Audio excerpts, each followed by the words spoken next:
अध्याय 1। दिव्यता का परिचय। Divine introduction. हिमालय की ऊंची चोटियों के बीच मंदाकिनी नदी के समीप स्थित केदारनाथ मंदिर केवल एक धार्मिक स्थल नहीं, बल्कि आस्था, साधना और आत्मिक शांति का केंद्र है। यह मंदिर सदियों से मानव और प्रकृति के गहरे संबंध का प्रतीक रहा है। यहाँ आने वाला हर यात्री अपने भीतर एक अलग ही अनुभूति लेकर लौटता है, शांति, श्रद्धा और आत्मिक ऊर्जा की। केदारनाथ मंदिर का वातावरण मौन में भी बहुत कुछ कहता है।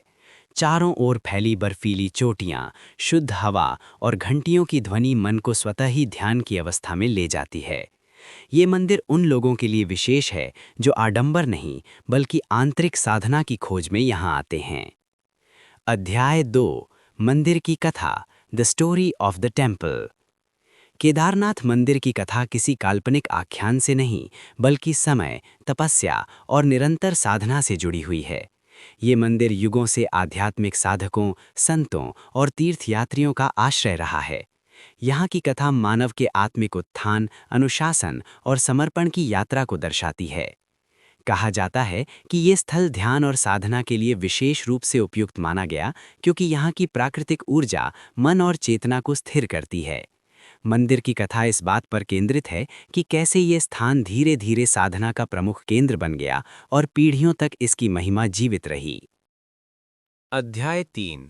भौगोलिक स्थिति और प्राकृतिक शक्ति, geographic and natural significance. Kedarnath मंदिर लगभग 3583 मीटर की ऊंचाई पर स्थित है। ये ऊंचाई न केवल भौगोलिक रूप से चुनौतीपूर्ण है, बल्कि आध्यात्मिक दृष्टि से भी विशेष मानी जाती है। यहाँ तक पहुँचना एक यात्रा नहीं, बल्कि एक तपस्या जैसा अनुभव होता है। मंदाकिनी नदी का प्रवाह, हिमालय की विशालता और बदलता मौसम, ये सभी तत्व मिलकर इस स्थान को अद्वितीय बनाते हैं। माना जाता है कि यहाँ की प्राकृतिक ऊर्जा व्यक्ति के भीतर के विकारों को शांत करती है और मन को स्थिरता प्रदान करती है। अध्याय 4। मंदिर की स्थापत्य कला, टेम्पल आर्किटेक्चर। केदारनाथ मंदिर की स्थापत्य शैली इसकी मजबूती और सरलता का प्रमाण है। विशाल पत्थरों से निर्मित ये मंदिर बिना किसी आधुनिक सीमेंट या तकनीक के खड़ा है। इसकी दीवारें, शिखर और गर्भगृह समय की कसौटी पर खरे उतरे हैं। मंदिर की संरचना इस प्रकार बनाई गई है कि ये अत्यधिक ठंड, बर्फबारी और प्राकृतिक चुनौतियों का सामना कर सके। स्थापत्य में किसी प्रकार का दिखावा नहीं, बल्कि स्थायित्व और साधना की भावना झलकती है। अध्याय 5। गर्भगृह और आध्यात्मिक अनुभव, सैंक्टम एंड स्पिरिचुअल एक्सपीरियंस। मंदिर का गर्भगृह अत्यंत शांत और सादा है। यहाँ प्रवेश करते ही वातावरण में एक गहरी शांति महसूस होती है। दीपों की मंद रोशनी और मंत्रोच्चार मन को भीतर की ओर मोड़ देता है। ये स्थान बाहरी संसार से कटकर आत्मचिंतन का अवसर देता है। कई श्रद्धालु बताते हैं कि यहाँ बैठकर कुछ क्षण मौन में बिताने से ही मन हल्का और स्थिर हो जाता है। अध्याय 6। दैनिक पूजा और अनुशासन, daily rituals and discipline. Kedarnath मंदिर में पूजा पद्धति अत्यंत अनुशासित और सरल है। यहाँ हर कर्म समय, मर्यादा और श्रद्धा के साथ किया जाता है। सुबह से लेकर संध्या तक पूजा का क्रम निरंतर चलता रहता है। यह अनुशासन श्रद्धालुओं को ये सिखाता है कि भक्ति केवल भावनाओं से नहीं, बल्कि नियमितता और संयम से भी जुड़ी होती है। अध्याय 7। तीर्थ यात्रा का महत्व।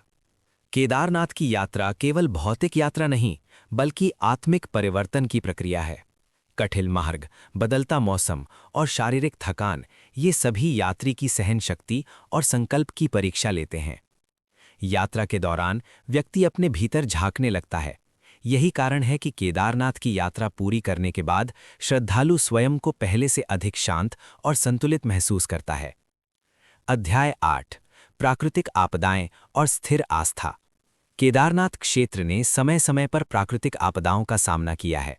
इसके बावजूद मंदिर की उपस्थिति और श्रद्धालुओं की आस्था कभी कम नहीं हुई। ये स्थान मानो ये संदेश देता है कि आस्था परिस्थितियों से परे होती है। पुनर्निर्माण, संरक्षण और सेवा कार्यों के माध्यम से मंदिर आज भी उसी श्रद्धा के साथ खड़ा है जैसे सदियों पहले था। अध्याय 9। आधुनिक समय में Kedarnath, Kedarnath in modern times. आज के समय में केदारनाथ मंदिर आधुनिक सुविधाओं से जुड़ चुका है, लेकिन इसकी आत्मा वही पुरानी है। व्यवस्थाएं बदली हैं, पर वातावरण की पवित्रता बनी हुई है।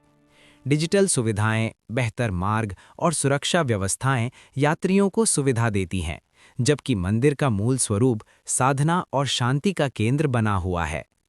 अध्याय 10 समापन, आंतरिक यात्रा, conclusion, the inner journey. Kedarnath मंदिर की कथा किसी एक काल या व्यक्ति तक सीमित नहीं है। ये हर उस व्यक्ति की कथा है जो शांति, स्थिरता और आत्मिक उन्नति की खोज में यहाँ आता है। ये मंदिर सिखाता है कि सच्ची यात्रा बाहर नहीं, भीतर होती है। हिमालय की गोद में स्थित ये स्थान आज भी मानव को मौन, संयम और आत्मचिंतन का मार्ग दिखाता है।